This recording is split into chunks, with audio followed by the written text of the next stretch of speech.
क्या आप जानते हैं कि एक ऐसी यूनिक हैबिट है जो हर सक्सेसफुल आदमी ने कही है कि वो हैबिट उनके पास स्टार्टिंग से थी, जब उनके पास कुछ भी नहीं था, जब उन्होंने कुछ अचीव नहीं किया था। गेस कीजिए कि वो हैबिट क्या है। अगर वो एक हैबिट हम अपने अंदर डाल देते हैं तो जिन गोल्स को अचीव करने के लिए हमें 10 साल 20 साल लगने थे, उन्हें हम 6 महीने में 1 साल में अचीव कर सकते हैं। क्या आपने गेस किया कि वो हैबिट हो क्या सकती है? वो हैबिट है बुक्स। ये एक अकेली ऐसी हैबिट है जो हमारा पूरा माइंडसेट चेंज कर सकती है, हमें हमारे गोल से बहुत जल्दी मिलवा सकती है। तो सबसे पहले हम देखते हैं इंडिया के सबसे अमीर आदमी मुकेश अंबानी को कि क्या वो आज भी इतने सक्सेसफुल होने के बावजूद कोई बुक्स पढ़ते हैं या नहीं। I read a lot of technical stuff on the technical side. I read non-fiction, so I read 5 or 6 things at one time. So then in non-fiction I'm reading, there's a great book that's come on Leonardo da Vinci. Walter Isaacson. By Isaacson. He's my favorite author, so I read.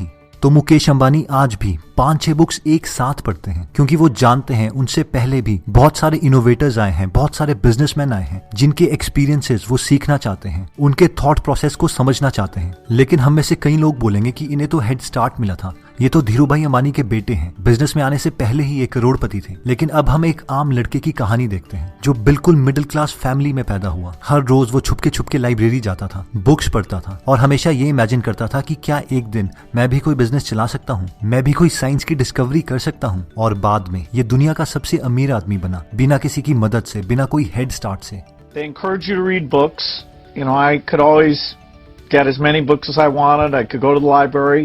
Early reading lets you imagine all these situations and start to think of yourself. You know, could I ever run a business? Could I ever discover something in science? जो मेरी सबसे favourite story है वो है Elon Musk की। क्या आप जानते हैं इलॉन मस्क एक ऐसा लड़का है जिसकी माँ उसे बचपन में बहरा समझती थी क्योंकि वो हमेशा खोए खोए रहते थे। उनके स्कूल में उनके क्लासमेट्स उन्हें बहुत तंग किया करते थे। एक बार जब वो अपने क्लासरूम के बाहर बैठे थे तो एक लड़का पीछे से आया और उसने जोर से इलॉन मस्क के सर पे लात मार दी, जिससे वो सीढ़ियों से गिर गए और उनके सर से खून निकलने लगा। उसके बावजूद सारे लड़के उन्हें किक मारते रहे और वो बेहोश हो गए। पूरे स्कूल टाइम में वो डर डर के स्कूल जाते थे और उन्होंने बुक्स को ही अपना बेस्ट फ्रेंड बना दिया। अब सबसे इंटरेस्टिंग बात यह है कि इलॉन मस्क ने बचपन में एक फिक्शनल बुक पढ़ी थी जिसका नाम है हिचहाइकर्स गाइड टू गैलेक्सी, जिसमें एक लड़का आर्थर डेंट बहुत सारे प्लैनेट्स विजिट करता है, अपनी गैलेक्सी घूमता है। इस बुक ने इलॉन के दिमाग में इतना इंप्रेशन क्रिएट किया कि दूसरे प्लैनेट में जाने का उनका मेंटल बैरियर ही खत्म हो गया और उन्हें ये बहुत नॉर्मल बात लगने लगी। जहां पर कोई भी प्राइवेट कंपनी एक स्पेस की कंपनी बनने से बहुत डरती थी, इलॉन मस्क ने $1 बिलियन कंपनी खोल डाली जिसका नाम दिया स्पेसएक्स, जिसका मिशन ही मार्स में जाना है और ह्यूमन स्पीशीज को इंटरप्लैनेटरी बनाना है। अभी इन्होंने रॉकेट्स में इतनी डेवलपमेंट कर ली है कि इनके रॉकेट्स स्पेस में जाके सैटेलाइट लॉन्च करके वापस धरती पर वर्टिकल आ जाते हैं। इलॉन मस्क अभी भी बहुत लोगों की बायोग्राफीज पढ़ते हैं ताकि ये उनसे कुछ सीख सके। I like biographies in general. Biographies, I think, are really, always, really interesting read. I think you learn a lot depending upon, whose life you're reading about. There are lots of lessons in there. I read Isaacson's biography of Jobs, which I thought was quite interesting. And I actually really liked his biography of Benjamin Franklin, who I would say is certainly one of my heroes. He seemed like a really great guy. और mister Shashi Tharoor ने तो अपने 13वें साल में ही 365 days में 365 books पढ़ डाली। इसीलिए उनका इंटेलेक्चुअल लेवल एक एवरेज इंसान से 10 गुना ज्यादा है। I think I was reading, and there was one particular year, I think the year of my 13th birthday, that I decided to set myself the challenge of finishing 365 books in 365 days, and I did, and I kept a list at that point to prove it. So, I was a voracious and rapid reader.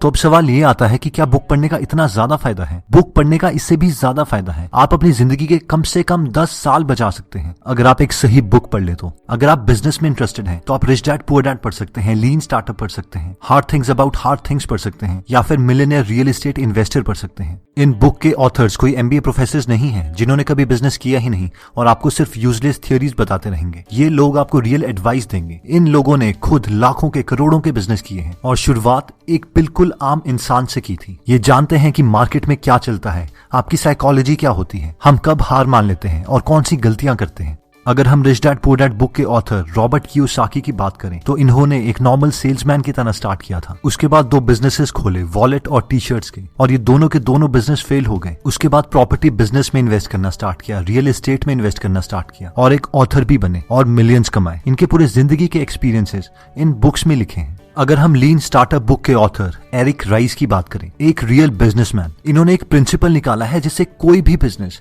Successful हो सकता है। इनकी methodology कहती है कि हमें गधों की तरह किसी भी प्रोडक्ट पर लगातार काम नहीं करते रहना चाहिए, बल्कि सबसे सस्ता प्रोडक्ट बना के पहले कस्टमर का फीडबैक लेना चाहिए और इसी तरीके से अपने हर वर्जन को इंप्रूव करना चाहिए। इसका परफेक्ट एग्जांपल आता है बफर ऐप। बफर ऐप के फाउंडर जोल ने एक आइडिया सोचा। उस आइडिया का कॉन्सेप्ट था कि वो एक ऐसी ऐप बनाए जिससे सारे सोशल मीडिया अकाउंट उस सिंगल ऐप से कंट्रोल हो जाए। इसके लिए उन्होंने गधों की तरह उस ऐप पर इन्वेस्ट करना स्टार्ट नहीं किया, क्योंकि उन्होंने एरिक राइस की बुक द लीन स्टार्टअप पढ़ी थी। इसलिए सबसे पहले उन्होंने 2000 रुपए देके 3 पेज की वेबसाइट बनाई, जिसके फर्स्ट पेज में लिखा था कि वो ऐप क्या करती है, उसके दूसरे पेज में लिखा था कि वो ऐप किसी कस्टमर को क्यों खरीदनी चाहिए, और तीसरे पेज में बाय का बटन था। इस वक्त उन्होंने कोई प्रोडक्ट नहीं बनाया था। उन्होंने $100 एडवर्टाइजमेंट पर खर्च करें और कस्टमर्स को अपनी वेबसाइट पर भेजा और देखा कि उसमें से कितने कस्टमर्स बाय के बटन पर क्लिक करते हैं। इस टेस्टिंग के बाद उन्हें कंफर्म हो गया था कि ऐसी ऐप एक्चुअल में बहुत चलेगी, और उसके बाद ही उन्होंने बफर ऐप बनाई। और आज बफर ऐप की मार्केट इवैल्यूएशन $400 मिलियन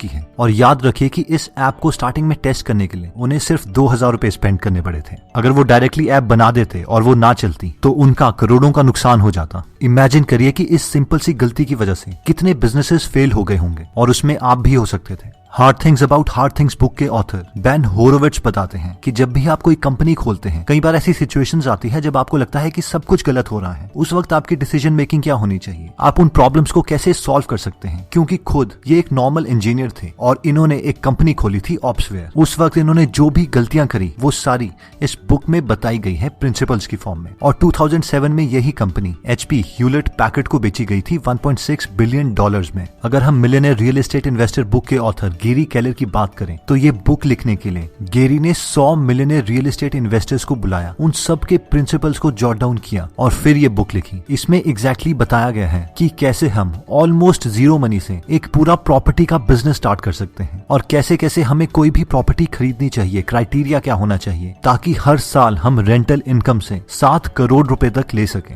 मगर अब आप बोलेंगे मैं तो स्टडीज में इंटरेस्टेड हूँ, तो आप कैल न्यूपोर्ट की book how to become a straight A student पढ़ सकते हैं। ये खुद MIT से पढ़े हैं, जो कि दुनिया के बेस्ट कॉलेजेस में से एक है, तो इनकी बात तो हमें सुन ही लेनी चाहिए। या फिर बारबरा ओकली की book a mind for numbers पढ़ सकते हैं। ये खुद स्टडीज से, मैथ से, साइंस से बहुत डरती थी, और आज ये प्रोफेसर है ओकलैंड यूनिवर्सिटी में और स्टडी करने के नए नए तरीकों के कटिंग टेक्नोलॉजी पे काम करती है। या फिर बेनेडिक्ट केरी की बुक हाउ वी लर्न पढ़ सकते हैं। अगर आपकी मेमोरी कमजोर है तो जोशुआ 4 की book moon walking with Einstein पढ़ सकते हैं। अनलिमिटेड मेमोरी पढ़ सकते हैं। You can have an amazing memory पढ़ सकते हैं। अगर आप कम टाइम में ज्यादा आउटपुट चाहते हैं तो आप प्रोडक्टिविटी बुक्स पढ़ सकते हैं, जैसे कि deep work, the one thing, how to get things done, smarter better faster, eat that frog पढ़ सकते हैं। अगर आप रिलेशनशिप में इंटरेस्टेड हैं, राइटर बनना चाहते हैं, जगलिंग में इंटरेस्टेड है, मैजिक में इंटरेस्टेड है, म्यूजिक में इंटरेस्टेड है, इवन गिटार में इंटरेस्टेड है, तो इन सब के लिए इस फील्ड के बेस्ट लोगों ने अपनी पूरी लाइफ के एक्सपीरियंसेस एक बुक में लिखे हैं, जिसे हम पढ़ सकते हैं। जब मैं छोटा था तो मेरे डैड एक मुझे कहानी सुनाया करते थे। सड़क में एक बहुत बड़ा गड्ढा था, एक गधा वहां पे आता और हर बार उसी गड्ढे पे गिर जाता। अगले दिन एक इंसान वहां पे आया, वो एक बार गिरा, लेकिन उसके बाद वो कभी नहीं गिरा, क्योंकि वो अपनी गलतियों से सीख रहा था। लेकिन एक समझदार इंसान, एक इंटेलिजेंट इंसान ये सारी चीजें देख रहा था और वो कभी भी उस गड्ढे पे नहीं गिरा, क्योंकि वो औरों की गलतियों से सीख रहा था। अब हमें डिसाइड करना है कि हम गधे हैं या एक इंटेलिजेंट इंसान, क्योंकि अगर हम गधे हैं तो हम अपनी गलतियों से भी नहीं सीख रहे, इसलिए हम अपने सपने कभी भी अचीव नहीं कर पाएंगे। अगर हम एक इंसान हैं तो हम सिर्फ अपनी गलतियों से सीख रहे हैं, इसलिए हम उन सपनों को अचीव करने के लिए इतना टाइम लगा देंगे कि मरने से 5 या 6 साल पहले अपने सपनों तक पहुंचेंगे। और अगर हम एक इंटेलिजेंट इंसान हैं तो हम औरों की गलतियों से, औरों के लाइफ लॉन्ग एक्सपीरियंसेस से सीखेंगे और इसीलिए अपने सपनों को बहुत जल्दी पालेंगे। जो इंसान कहते हैं कि मुझे औरों को कॉपी नहीं करना, मैं तो अपनी गलतियों से ही सीखूंगा, वो इनडायरेक्टली ये कह रहे हैं कि मुझे औरों के एक्सपीरियंसेस से नहीं सीखना, और ऐसे इंसान अनफॉर्चुनेटली गधे ही हैं। अब आप में से कई लोग ये बोलेंगे कि सर एक बुक तो 300 पेजेस की होती है और मैं एक अच्छा रीडर नहीं हूँ, इसके लिए तो मुझे महीनों लग जाएंगे। या फिर जब भी मैं कोई बुक पढ़ता हूँ तो मेरे फ्रेंड्स मुझ पर हंसने लगते हैं। अगर मैं बिजनेस बुक पढ़ता हूँ तो वो कहते हैं क्यों भाई करोड़पति बनेगा, और हंसने लगते हैं। या फिर हम में से कई लोगों को यही नहीं पता कि हम किन बुक से स्टार्ट करें। तो मैं कल की वीडियो में आपको एक पर्सनल मेथड बताऊंगा जो मैं खुद बुक्स पढ़ने के लिए यूज करता हूँ। वो मेथड यूज करके ना ही कोई आप पे हंसेगा, ना ही आपको एक बुक पढ़ने के लिए ज्यादा टाइम लगेगा। और साथ में मैं आपको 30 बुक्स के नाम बताऊंगा और उनकी शॉर्ट समरीज दूंगा, जिन्हें पढ़ के आप डिसाइड कर सकते हैं कि स्टार्टिंग में आप कौन सी बुक पढ़ना चाहते हैं। आप कमेंट सेक्शन में लिख के ये बता सकते हैं कि आपको क्या लगता है और कौन से रीजंस हैं जिसकी वजह से हमें बुक पढ़नी चाहिए, या फिर आप अपनी कौन सी स्किल इंप्रूव करना चाहते हैं और किस टॉपिक पर बुक पढ़ना चाहते हैं। दोस्तों, अगर आप फ्री में हिंदी ऑडियो बुक समरी सुनना चाहते हैं तो डिस्क्रिप्शन में दिए हुए लिंक पे जाके आप हमारी गीगल ऐप डाउनलोड कर सकते हैं। वहां पे आप फेमस बुक सुन सकते हैं जैसे कि the miracle morning, you can and you will, how to make friends and influence people, E myth revisited, 0 to 1, Chanakya Niti, the one thing, power of habit, wings of fire, the monk who sold his Ferrari and many more. और हर हफ्ते इस app में हम एक नई audio book summary डालते हैं।